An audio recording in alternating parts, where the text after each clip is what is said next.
Today on Gulf Streams, I'm here with Erin Cooney, an instructor in Rice's Environmental Studies program who teaches on food justice, Rachel Lockhart Folkerts of Plant It Forward, and Tommy Garcia-Prats of Finca Tres Robles and Small Places. Erin, Rachel, Tommy, welcome. Thank you so much for being here. Thank you. Happy to be here. Yeah, thanks for having us. Yeah, thanks for inviting me. So just to start us off, maybe with Rachel, can you just tell us about Plant It Forward and what your organization does? Yes, Plant It Forward is a Houston-based nonprofit. We work exclusively with resettled refugees, and our mission is to empower them to develop sustainable farms that feed Houston. We work with a network of about 50 practicing farmers. We provide training and technical assistance. We provide farmers with access to fair markets via our food hub, where the farmers can sell their product. And we also have a special emphasis on urban farming, so we manage 4 urban farm sites in Houston. Great. And Tommy, can you tell us a little about what you do?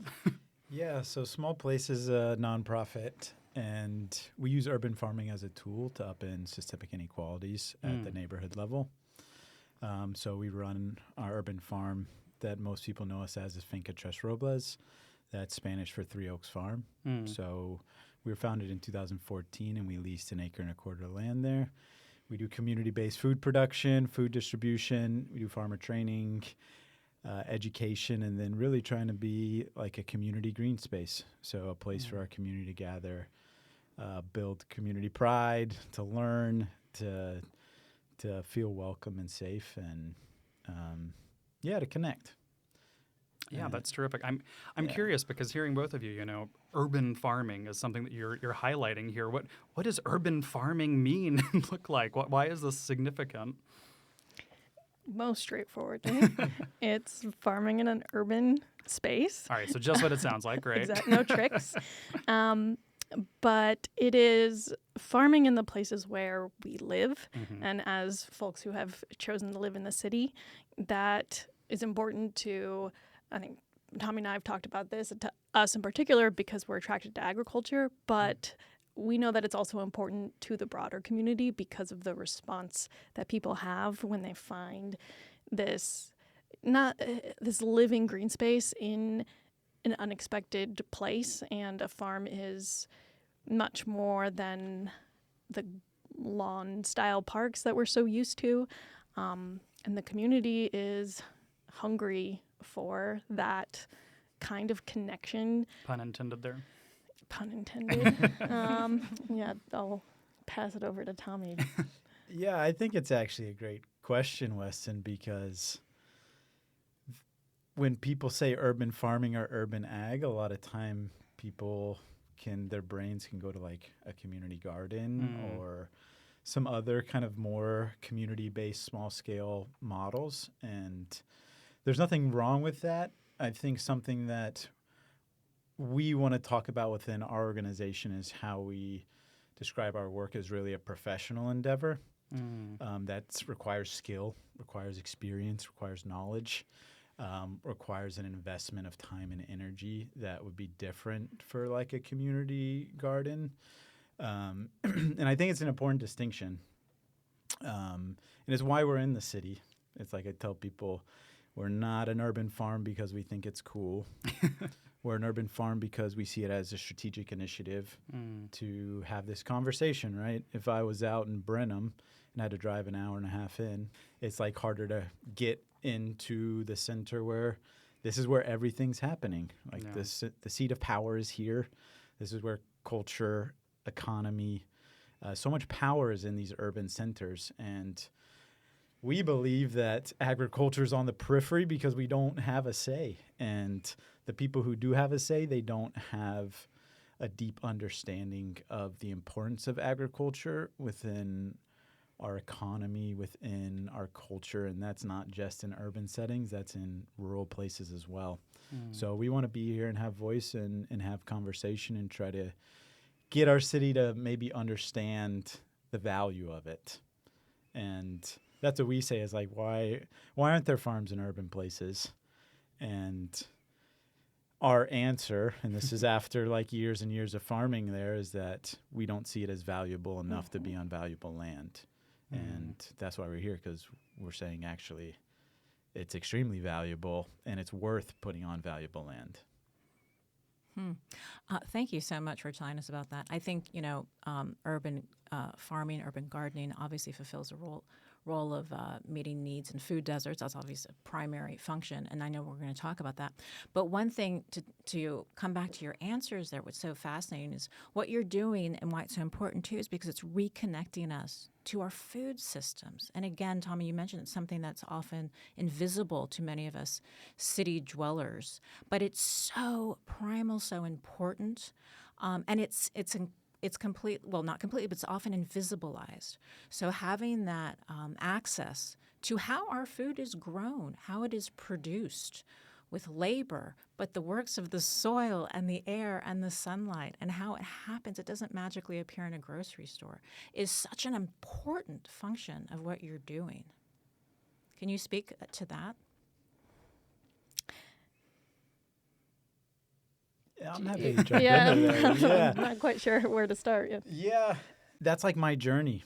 Like, I'm a native Houstonian. I didn't grow food growing up. And we often criticize our children for not knowing where food comes from. Mm-hmm. But it's all of us, We know that food doesn't come from the grocery store, but because that is where we interact with it, we really don't understand all of the pieces and moving parts that are behind it. And I think that's a social problem, actually. People talk about food deserts like it's... Can you give us the definition of a food desert just so we have it on the record? Yeah, to be honest, we use this term a lot and it's thrown around a lot. Basically, it means a community that lacks access to fresh foods. But in the urban farming movement, in particular in the food movement, we're trying to move away from that word. It's more common and it's more, I think, I say it and people know what I mean. I think that's why it's still used. But I think the critique of it is this understanding that we think it just kind of happened to be like this. Oh, this community is a food desert. It's it just happened. Naturally occurred. Yeah, it's just a naturally occurring phenomenon, right? But it's really a symptom of or a product of our current food system, which really doesn't an underinvestment, disinvestment in particular areas. Another term is food apartheid. Yeah, it's part of the system. It's built into the system of food. Well, I think that's something that we keep coming back to, right? Is this kind of, both the idea of okay, food doesn't come from a grocery store, which someone who, outside of trying to grow 7 tomatoes on my patio and kind of failing at it, most of my experience is buying food from the grocery store. What are these systems we're talking about? Particularly, what are the environmental impacts of the American agricultural system is huge, right? There's a never-ending list there. But as we're talking about reconnecting to how food is grown, how it's made, can you talk to us about some of this, what does industrialized agriculture look like? And what are some of these problems and ways that you're trying to address it at a very small scale level of having us rethink what our food system could be? I guess in summary, industrialized agriculture is about a quarter of global greenhouse gas emissions. It is soil erosion. It's the depletion of our soils broadly, and it is sterile landscapes that are monocropped. It's industrialized. I can't call it farming, but raising animals in an industrialized way. And what we're doing broadly in the small-scale agriculture world, in regenerative agriculture, is using, frankly, pretty traditional farming practices to create a diversified ecosystem that's also productive and growing food to eat. But it is using a suite of practices that enrich our soil and create vibrant, flourishing landscapes. Collaborates with the ecologies in which you're embedded. Yeah, both of our eyebrows went up at that. Yeah, I love that that framing. I think the regenerative agriculture as well, something that I hear folks talk a lot about, is actually something you were talking about at the beginning, is really that community role. That yes, it's absolutely these practices of, soil care and crop, and how we're thinking of actually, but also it's very much that gets to that kind of educational component you were talking about and that community component, and really a lot of the folks who I hear talk in this space, that's really a priority for them, which is just a different way of engaging with our food system altogether. Yeah, and I think part of the reason why I've really loved and appreciate and grateful for being on this journey in the food world is trying to get deeper, like pulling the curtain back on the system, and trying to, we're on the ground growing food for our communities. There's obviously an economic aspect of it. It's not just like we're out there playing in the dirt, which I think a lot of people think we do. But I remember something that was a really important learning point for me is, I don't know if you're familiar with the USDA My Plate. No. It's just like your standard USDA recommendation for what we should eat, right? And it's like this cute little plate. Is this our new version of the food pyramid? Exactly. That's not as maybe horribly inaccurate as the food pyramid. Yeah, but it's, it's like a really simple communicative tool for easy to digest. What we should be eating. We're just going to keep right? doing these all day. But half the plate is fruit and vegetables, half the plate is meat and grains, and then they got to put milk on there, of course. Why? Why do they have to put milk on there? Because we have a big dairy industry in our country, and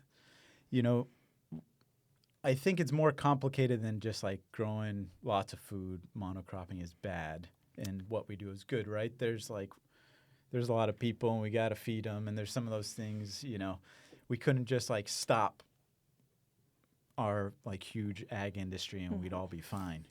There's a reality to the system, right? But the point that I want to make is my brother Dan and I started to look at, so that's what the USDA says we should be eating. So we set up another plate called Subsidize My Plate. And there's basically zero subsidies for fruit and vegetables in our country, right? And then we called it Grow My Plate, and we look at the breakdown of land use in agriculture, and fruit and vegetables is less than 1%.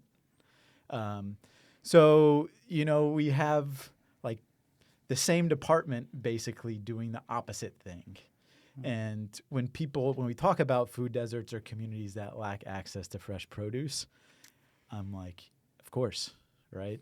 That makes sense to me, because we're not subsidizing or funding or supporting the thing that should be half of our plate, right? Well, and that's, I'm not trying to put milk in the hot seat here.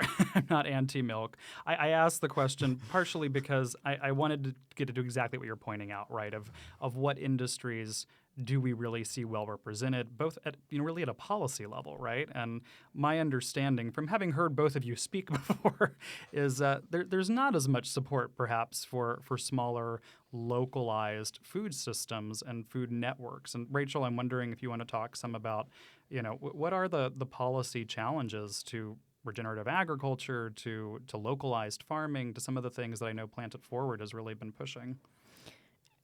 So exactly to Tommy's point that there's no subsidies, and from that there's no structural support to small-scale growers. The USDA is starting to do some things oriented towards diversified vegetable farms, but it's a very small portion of their budget. And, in our particular cases in urban spaces, one of the things that I talk about a lot is how insane our water costs are.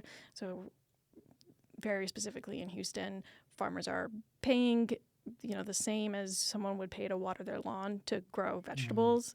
So this summer we saw $4,000 water bills on 2-acre sites. We're in a drought and it's summertime. I mean, that's not payable. It's not a viable amount for someone to pay. And of course, on the flip side,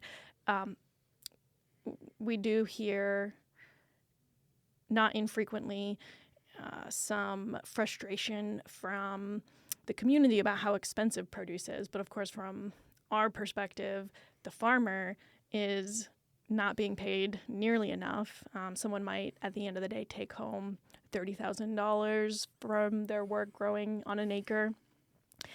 And meanwhile, they have these very high expenses. And there's other, expenses associated with operating in an urban space that are very unusual in agriculture, particular to being urban. We could go down this road farther, but I think this is, one example that illustrates the lack of support. And it is surprising because people are very excited about small-scale agriculture, regenerative agriculture. They love to see farms in urban places. But when it comes down to it, there's no support. And as Plant It Forward, I question if we should be in an urban place, because we are working with a low-resource population of people who just want to farm. They aren't in particular drawn to being in an urban place. It's just where we are. Of course, we, as an organization, do see the value of having it in an urban place. But, these are all challenges for us, just given how expensive it is to be a farmer. And, I'll just say in general, farming in the U.S. isn't particularly viable. Half of U.S. farms lose money. So I've just introduced all of the... Now we're into it. Yeah. And just to piggyback off what Rachel's saying, it's like, I can't think of a policy that's there that's supporting small ag. There's nothing really there. And I was literally in a USD office today to sign a loan, talking with an official there. And this was for a separate business that we run. And we were talking about different loans that they give out to cattle ranchers and corn and other commodity farmers. And then he got to the vegetable farmers and he says, yeah, usually we give a loan to the vegetable farmer. And they're going to use that operating loan to get a crop so they can afford to grow the next crop in the season to the next crop, then the season to the next crop of the season. And they get to the end of the season and there's nothing to pay back into the system. And they understand that as this is how it works, right? What that actually means then is that we're putting this individual in debt to create food for our system that we know they're never getting the money back from him. So we're basically just putting this farmer in debt, and they are subsidizing our food system, which is really interesting and it's a challenging problem. It's a challenging problem because there's, on the one side, if you're growing vegetables in particular, there's only a price that the market can bear, right? There's a cultural expectation that food should be cheap, which is understandable. In my community, they can't afford the price that I deserve for my food. And even when I sell my food at the highest end farmer's market here, I think I would have to sell it at least 3 times the cost to earn what the average American would say is like a living wage with benefits and things like that. So those economics don't work, which is why there's no farmers in Houston. It's like, people are like, oh, there's no farming in Houston. I'm like, well, I've been doing it for 10 years here. I feel pretty confident why there's no farmers here. And that's where it's like, until we find other ways to take the burden of subsidies off of the farmers themselves, or most often those that are actually doing the farm work, I just don't see where we have this like groundswell of people going out and doing regenerative agriculture to feed our communities.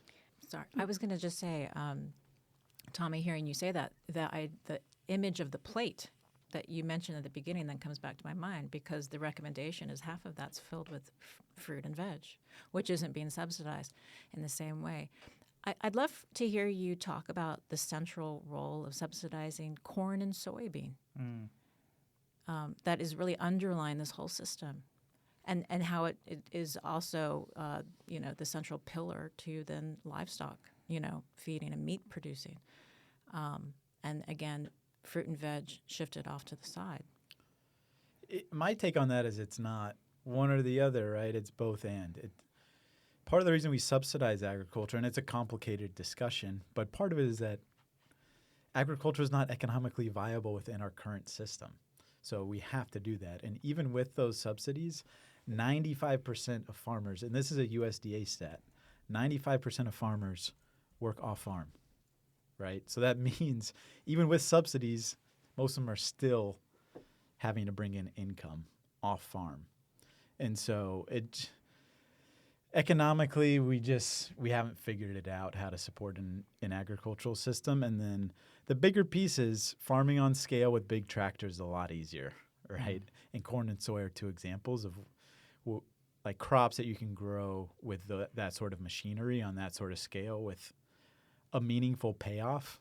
Like soy, I mean, like a protein, a nitrogen fixer, like that's like what an incredible crop. And corn too is such an incredible crop, but we've kind of just kind of like permutated into this like one thing that kind of underlines and props up so much of our food system. And it lives outside the regenerative cycle that you all are working in. Yeah. Yeah, well, I grew up in Iowa, the land of corn and soybean. So that was my first entry point into agriculture. And I agree that it's a both and scenario. And there are farmers who are growing at scale and trying to introduce regenerative practices and are doing so. Although, of course, I mean, I think that in a monocropped landscape, Can you it's just going to be define limited. monocrop for us? So that we Sure. Yeah, having one crop in your field, and when we're looking at corn and soy, we're talking hundreds of acres. And so why is that significant? Why are we not in favor of monocropping? There's just no diversity in that landscape, and to maintain it, people are using heavy, typically pesticides and herbicides, which further is going to harm the ecosystem health. Fertilizers as well, which then gets us into lovely fertilizer runoff conversations in the Right. Gulf of Mexico in dead zones. And so just to clarify, there are some very tangible repercussions to this system of agriculture. So, and it's funny you bring up the dead zones because Yeah. Small Places comes from, it's a Wendell Berry essay called The Contempt for Small Places. And in it, he refers to the fact that the way we farm in Iowa, like, affects us on the Gulf Coast and that we can't, immunize us somewhere else because of the work that we do here. We're all connected. The health of small places is the same as the health of large places. Large destructions are small destructions added up, right? And I think that's kind of the approach that I'm not going to speak for Rachel here, but I feel like we're probably similar in that when we're looking at the problem in such a large framework, it becomes overwhelming to address. And so we're always trying to find this big solution to the big problem. And really, we view it as it's just a lot of small problems that have all kind of coagulated into this bigger issue. So what can we do? We say if the problem's overwhelming, then you're thinking too big. That's kind of our approach. So how do we start thinking smaller? And that's something that we can do as individuals. And now that we're a part of organizations that have coagulated people who care and are willing to invest in smaller places or in their community or into certain populations, and you start creating something that's a little bigger, a little more meaningful, that has more conversation around it. And that's kind of been our strategy of how we think about the big problems and bring that back to us where we are in an urban community, right? We're not in Iowa, right? We're not looking at thousands of acres of corn and soy. I think that's also just such valuable thinking for a range of environmental issues, though. This kind of approach of, yes, these are huge problems. They are, climate change feels, kind of untackleable, but actually working at the local level, working at these, kind of small compounding actions really has effect. And I think that's really incredibly valuable work. Yeah, I agree. It's why we're still farming. We see that every day, I'm not trying to make it sentimental. It's like we do this and our community supports it because they get direct value out of it, you know? And that's super meaningful. And what I love about farming in this work is it's very action oriented. And I think it's hard. I can't imagine people being in the environmental movement because I feel like you're just like talking policy and writing papers and like showing up to pipelines. Here, it's like we're producing a healthy product for people that we know, and there's an exchange and there's relationship, and we're doing environmental work, I would argue. Absolutely. So there's just like this really positive, action-oriented work that we're able to do. And I feel like that's why we've been able to attract so many amazing people into our organization to help us grow food at personal expense, right? Because I would argue that myself and all of our staff who have worked with us over the last 10 years have subsidized the food for our community. I agree with everything that Tommy's laying out, and just want to piggyback to say that the community is very excited about the work. Anytime that I tell people about Plant It Forward, their eyes light up. Anytime that someone visits a farm, they, there'll be that one kid that corners you and will not stop talking about their picking berries with their grandma. Oh. People love it. We need that connection, and we've, so far removed ourselves from growing food, but also from nature and the world of plants and animals, and we need that as humans. We do see so much value in the work, but again, it is particularly hard, as two organizations that are dedicated to farming, which is a job.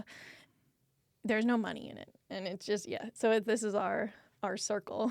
Yeah, and that's why we're having the conversation, right? That's why we do it, because, and I'll give an example, and I'm sure this is probably similar for you guys even more than us, but we would get at least once a month an inquiry to come to a farmer's market in some part of Houston, in the Houston metropolitan area, West Houston, Lake Jackson, Pasadena, Pearland, Woodlands, you name it, we've been invited to it. And after a few, we tell them no. They're like, do you know any other farmers? I'm like, not that are looking for a farmer's market. And then I'll hear a couple months later, it's like, well, they're not running the market anymore. But in my experience, I've talked to those folks, and they think it's their fault. Like they're not doing a good enough job to run a farmer's market. But never do we take that next step of like, why aren't there any farmers? And I think as a community, as we start engaging the issue a little bit, maybe we'll start digging a little bit more than just saying like, oh, there's a food desert over there. And then that's where the conversation ends, or we can't start the farmer's market. It's like, then the conversation ends. And we want to like take the next step. It's like, well, ask why. Why is it like that? And I think that's a really important conversation, and it has to be had until we understand a little deeper the problem, that it's economic, but there's the levers are already there, right? We're already subsidizing things. Can you speak some to what are tangible changes or actions that you think are really needed to help make regenerative agriculture more sustainable, more economically viable, and more realistic for people? Go big. Why not? Well, we would probably start with providing subsidies that are more in line with the amount of fruit and veg that we are aiming to eat. I admit that my thoughts on this have been very focused on a local level and on what we might be able to act on. And so some of the go big, I haven't even wrapped my mind. What's possible at the local level, then? At the local level, we could have the city provide free water to urban farmers.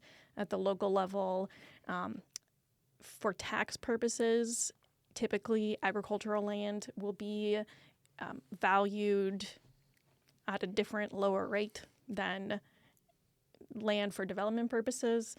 But there's rules around how land qualifies for that exclude basically any urban farm. And so those rules could be adjusted at the county level so that urban farms are not paying excessive taxes. Those are like the things that we've talked about as a farming community that are there that we could change or we think is realistic to change. But some of the bigger changes, like how do we convince Harris County to invest in it more? You know, they had something called the Healthy Food Financing Initiative back in 2020, I think it was. And it was like a $2 million investment in local ag. And I think they actually only invested like $700,000 of that because there weren't enough farming organizations to actually invest in. But it's like there are players in our region that could make some direct investments, and there needs to be capital investments. You know, it's great for people to buy our food, and we need people to do that. But at the end of the day, that's not going to keep our organization running. So I think there's also on an individual level, people can make an investment, and it doesn't need to be $10,000, right? It can be $25 a month on top of the food that you're purchasing, you know? And I remember we had someone tell us, if you wait for someone else to do something, you're going to be waiting a long time, right? And that goes back to the small things, right? If the problem's so big that it's overwhelming us, then we're thinking too big, but we all are in control of our own funds, right? And, you know, you hear a lot of people, it's like, yeah, go buy local, but for me, it's like more than that. We're personally making investments in this because we believe that it's worth investing in. And if we can get more people to do that, I think that's important. And we've seen that in our community, what we love is the people who are part of our farming community are not foodies. You know, and that's what I love about farming in the community is these are people who just like appreciate the space and appreciate meeting other people there and having fun there.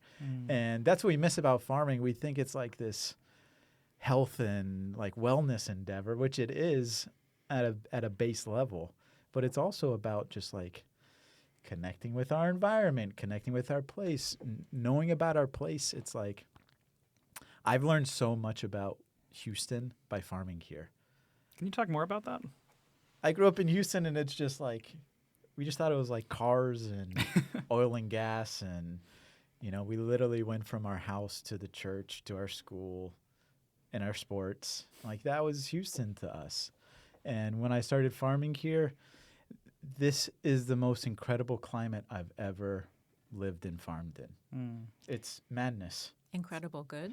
It's absolute madness. It's like I farmed in Iowa and Maine, and yeah, there's a lot of ups and downs, and I'm not going to say it's not hard to farm there, but it's different. And I farmed in the tropics, and Houston's kind of a amalgamation of both of those. I agree with that. So I got to know Houston through farming, and I agree that, of course, when you're farming, you're very in touch with the climate and the environment. And Houston is a really interesting mix, the subtropical zone where you can do a bunch of the normal U.S. crops in the winter, and then in the summer you flirt with some tropical crops. I think Houston's climate is really cool, although, of course, we then can get 10 inches of rain dropped in a day, and the winters are super mild except for the one day where it freezes, and as a farmer, that really sets you back. So it is, you know, any farmer will tell you that the climate is challenging, but Houston. But it's like, what about your farmers? Like, how do they feel about the climate, right? Yeah, and what they can grow. They like that. So our farmers typically are coming from tropical-ish places, and so they like the summer a lot, and that they can grow cassava leaves and roselle leaves. They are very confused, especially in the beginning when they're starting, by the winter and the freezes, and so it's an adjustment. Water drainage is an issue in Houston. But I also agree from a personal level, the people who are attracted to the farm are amazing. And I've gotten to know so many good people through farming, and it's been such a great entry point into Houston. I'm wondering if you can talk some just about, climate is changing. Things in Houston are changing. We just had our hottest summer on record. What are some of the challenges to farming in this area that are getting perhaps more intense, or that are changing, or the things you're seeing that you're having to adapt now? Because I guess to some degree, I'm imagining that the way that you farmed 10 years ago probably isn't even the same way that you farm now, or that at least some changes have occurred. Can you talk some about that? So I don't think I've been around farming in Houston enough to have a lot of visibility on how it has changed. Certainly, weather is famously variable, and it does change week to week and year to year, and that's something that farmers always contend with.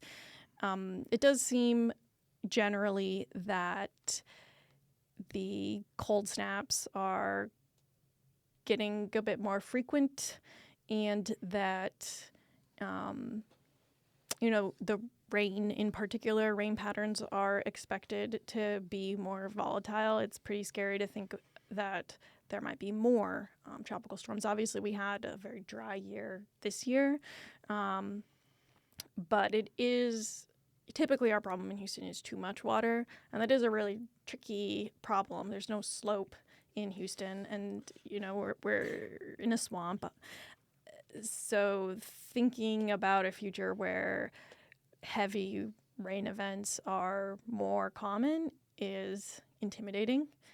I wouldn't say that we know what to do about that. It's just an iterative process of doing what you can in this week and this season.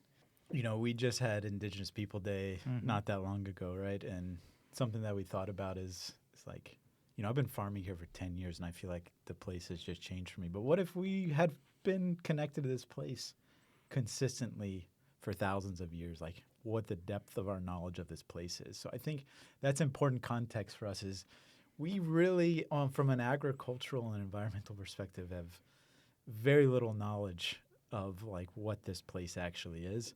So our experience on the farm is like, how do we learn, and how do we just like engage and think? And I think that's really important to us. My brother actually said today, it's like, what if the weather is on a trend like we expect it is, that this could actually be the easiest year of farming that we have to look forward to? And that was like a potential reality, right? And I think for me, that doesn't really bother me. I think if you're farming in Houston, or this is my perspective, we have to accept the realities of what Houston is. And we've been trying to do that and learning about it. And every year we try to take every extreme weather event with the normal weather and try to deepen our understanding of how we do that, whether that's we have to seed extra backup crops. So if we have a freeze, we have a replacement crop for it. There's caterpillar tunnels. We use shade cloth and plastic, and there's a number of strategies. But I think us farming and trying to find ways to do that in ground in our community is a better solution than what I often hear. I'm not saying this as an opposition to it, but for example, people always bring up like, oh, what about aquaponics or hydroponics? And this is where I want to make a distinction, because it's about growing food. But then I see pictures of people working in these places, and they're in jumpsuits, wearing nitrile gloves and hair nets and stuff, harvesting food. And I'm just like, that's what we're going to teach our kids about food and our relationship to the world. I just see a big disconnect on what farming actually is. It's not about food. It is, but it's not. And until we understand that, it's relationship with place. It's a relationship with place. And we have to invest in learning about that relationship. And that's why I don't have an answer for you, except that we do it every year and we try to come up with a solution. And I'm nodding my head vigorously. And I want to emphasize that to me, this is a really exciting area of opportunity, that if we create a system where we can have many small farms doing this iterative work of figuring out what practices work in this microclimate and breeding seeds that work here, that is very exciting. That's how we're going to adapt to climate change, and how we're going to be connected to the environment and to each other. These just fundamental human needs that we have. And it doesn't need to be scary. Of course, I think that outside of farming, there need to be solutions to prevent worsening climate change. But as farmers who are going to be reacting to it, I mean, people have been adapting to our environment since people existed, and it's this fundamental part of our heritage and our inheritance, that we all come from people who were seed breeders and innovators, and so much of human innovation has actually been through food and farming. It's something I like to think about. Who is the first person who discovered that coriander is so delicious, and who bred it to be delicious? And that is work that doesn't just have to happen in controlled environments in universities. We can all be part of that, even as home gardeners. So that's what that brought up for me. We just got to engage. Everyone wants to have the answer. And my thing is, we have to just engage the question. Wendell Berry says, under fluorescent lights in air-conditioned rooms is not where we're going to find the solutions. And I think engaging with our place, the people in our place, that's where new ideas come and where we get kind of the motivation to do our work. Thank you so much, guys. This is so fascinating to hear. Rachel, I love the optimism you have as a farmer, someone who knows how to, create food, and the life moving forward, and that you can adapt. That's a beautiful message. And then one of the other things I'm hearing, Tommy, you talk about, being a climate activist or environmental activist, being on the street and protesting, and how you all are activists of a different sort, which is so powerful. You are literally doing the work of changing our relationship to place, as you said, but community. So you're really challenging the idea of our extractive ways of being, right? That are part of modern living. And it's how we get our food. You go to the grocery store, or the way that industrial farming is so extractive. It's not part of a regenerative system. It harms. Yes, it creates bundles of food, high yields, but it's not sustainable in a way that is circular and regenerative. And sustainable. So I love this idea of you being activists simultaneously, in a way, just challenging that relationship and also creating a model for others, right? That's so important. We as your neighbors get to maybe come in and put our hands in the soil with you and learn, and then get infected with that meme of wanting that connection, both with the land itself, the soil, the production of food, the optimism that comes with it, the confidence that comes with it, the self-determination that comes with it, but also that connection to community that you were talking about, Tommy. That is so huge. Not wearing a hazmat suit as you're doing it. It's just really inspiring. We're kind of heading towards the end of this conversation, so I just want to give you both some space to just talk about ways that folks can get involved, things that you want to share with us, and kind of final thoughts. Or are there things that we should be doing or that we should know about in your work that that would be useful for you to share with us? So as we've been talking about, there are great ways to be involved, from buying produce from local farmers at farmers markets, or pretty much any local farm has a direct way to buy directly from the farm through a CSA. Come to the farm. We will have tours in the fall. We'll have community work days. So lots of good opportunities for people to come. We can do special tours or work days for groups. Well, I'll let Tommy speak to what they have going on right now. Yeah, if you can find the farm that's closest to you and just give them some money, that would be a good place to start. Buying produce is obviously great because it's a mutual relationship. We're actually in the process of relocating our farm 1 block away. So we're in a capital campaign. So if you're interested in supporting our new farm, you can go to our website and donate there.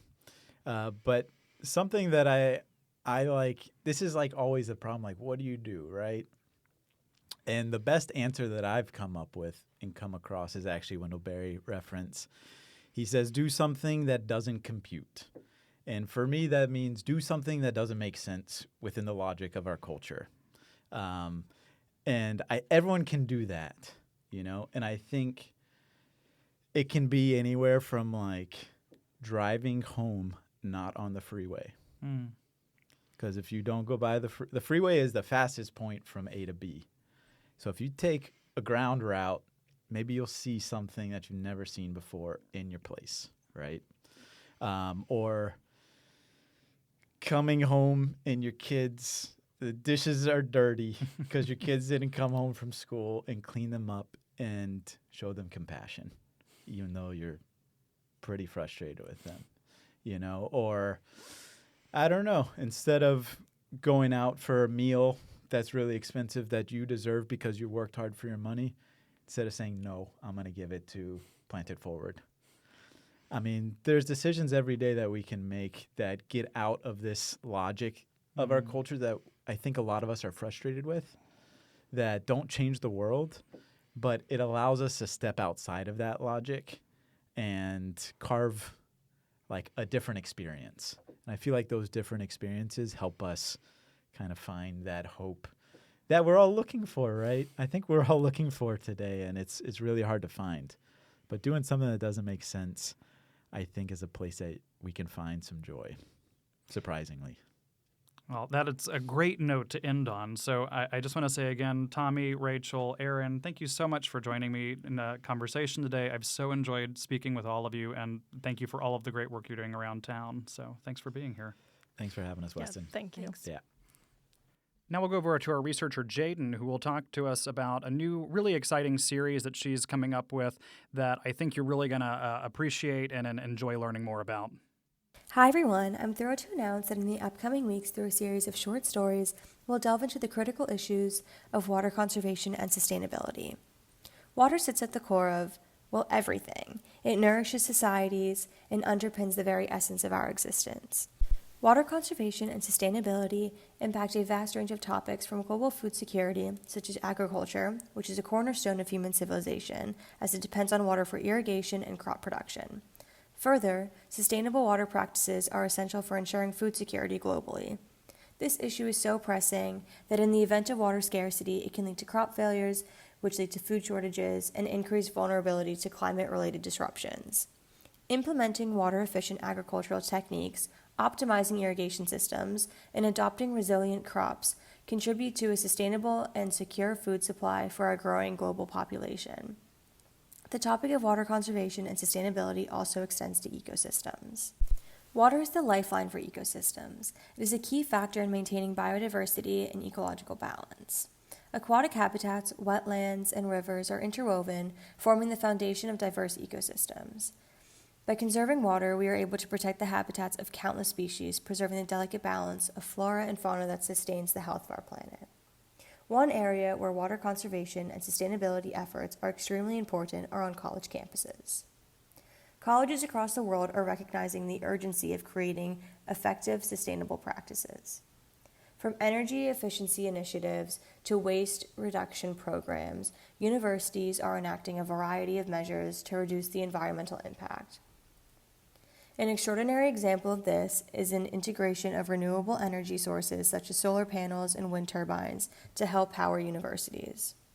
Moreover, universities are strongly urging sustainable transportation alternatives, encouraging students and faculty to bike, walk, and use electric vehicles when possible to reduce carbon emissions. Ultimately, the impact of sustainability initiatives on college campuses extends far beyond the immediate environmental benefits. These initiatives provide students with practical experience in problem-solving, critical thinking, and collaboration, which are all essential skills for addressing complex global issues. As students engage with sustainable practices during their academic career, they become strong advocates for changing the way we use the environment. Additionally, with these new skills, students will likely carry these principles into the workforce and their communities. So in the upcoming weeks, we will discuss a variety of topics from practical tips and tricks that can be effortlessly incorporated into your home to the inception and integration of eco-friendly technologies into our daily routines. This discussion will extend to encompass broader subjects like sustainability and conservation policy and advocacy, as well as sustainable agricultural practices. I'm very much looking forward to engaging in conversations about these highly relevant subjects with you and sharing crucial information on how each and every one of us can contribute to making the world more sustainable and eco-friendly. Our first story will delve into the initiatives promoting sustainability within college campuses, exploring avenues for turning these large-scale operations into practices that can be implemented on a smaller scale, whether that be within the confines of your home or integrated into your daily routines. So with that, I urge you to stay tuned for insightful stories covering these themes and more. So until then, I wish each and every one of you a wonderful rest of your day. Thanks. Up next, I just wanted to highlight one of the great ways to get involved around town this week. So on Saturday, December 16th from 8:30 a.m. to 11:30 p.m. at Buffalo Bayou Park, Houstonians age 9 and up are invited to join Buffalo Bayou Partnership for community-wide volunteer days. These happen regularly every third Saturday of each month, and so it's coming up on this third Saturday of the month. And whether you're volunteering as an individual or a small group, your efforts help to build a better environment for all of us and support the great work that Buffalo Bayou Partnership does. And so I really encourage folks who are, if we're looking for a way to get out, maybe to meet some other folks who are interested in volunteering and getting involved around the environment. It's a great way to go out and meet some other folks and get your hands dirty a little bit, helping to make one of our great parks a little bit better. A quick reminder, if you are enjoying Gulf Streams, please check out our podcast. You can listen to previous episodes anytime on your favorite podcast app. We also feature occasional bonus content only available through the podcast, so make sure to subscribe so you can keep up to date on all the news, stories, and ideas featured here. And if you have a friend who you think really cares about the environment or would like to learn more, please tell them about Gulf Streams and help others to go and find out about the work we're doing here. Next time on Gulf Streams, we're talking with Jim Blackburn, Professor of Practice and Environmental Law and co-director of Rice's Severe Storm Prediction, Education, and Evacuation from Disaster Center, the SPEED Center, and we'll be learning about some of the risks that are affecting the area that we're in and some of the different mitigation ideas to help protect us, especially from hurricanes and related storms. If you have questions or ideas for what you'd like featured on Gulf Streams, leave a voicemail at 713-348-4081 or email me at westonT@rice.edu. Gulf Streams is a co-production of KPFT Houston and Rice's Center for Environmental Studies, with support from the Andrew W. Mellon Foundation and the Rice Sustainability Institute's Eco Studio. Produced by Weston Twardowski. Co-produced by Joseph Campana. Audio engineer Rico Enriquez. Research support provided by Jaden Bray-Boyce and Sienna Yen. Stay tuned for the R&R Show with Ronnie Renfro and Tom Richards here on KPFT Houston.